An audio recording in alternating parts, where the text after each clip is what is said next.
Vigilance जाल में पड़े ओएस अधिकारी। गंजाम बेलगुंठा एनएससी कार्यनिर्वाही अधिकारी बनमाली शतपथी लांच नहीं विजिलेंस हाथ में धरा पड़ी।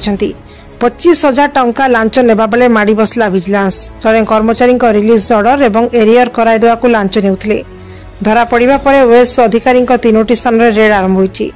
विजिलेंस टीम ताको कार्यालय बासभवन रे मध्य चढ़ाऊ करिछि। एहा परे विजिलेंस टीम बनमाली को अधिक जेरा पई ब्रह्मपुर एसपी ऑफिस को नैछंती। बेलगुंठा एनएससी रे एमआईएस सरोज जेना चाकरी करथिले। 3 मास पूर्वे नयागढ़ म्युनिसिपालिटी को बदली होइतला। एहा परे सरोज नयागढ़ चली जाइतले किंतु तांकर एलपीसी जाई नतला। एने सरोज कार्यनिर्वाही अधिकारी को भेटी एलपीसी पठाइबा पई बहुबार अनुरोध करथिले किंतु कार्यनिर्वाही अधिकारी शतपथी एलपीसी पठाइबा पई 25,000 टंका दाबी करथिले।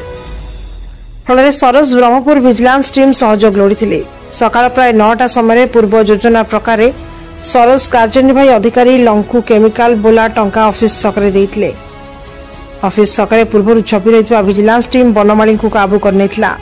जे तलिया कर्मचारी को एलपीसी पठाइबारे जदि एते टंका दाबी करा जाउछि तेबे अन्य कामरे मध्ये दुर्नीति होतबा आशंका करा जाउछि। एवं घटनार निरपेक्ष तदंत करागले अधिक रहस्य उन्मोचित होई पारियो बोली साधारण रे मत प्रकाश पाइछि। बेलगुंठारु शिवराम चौधरी रिपोर्ट, श्री न्यूज।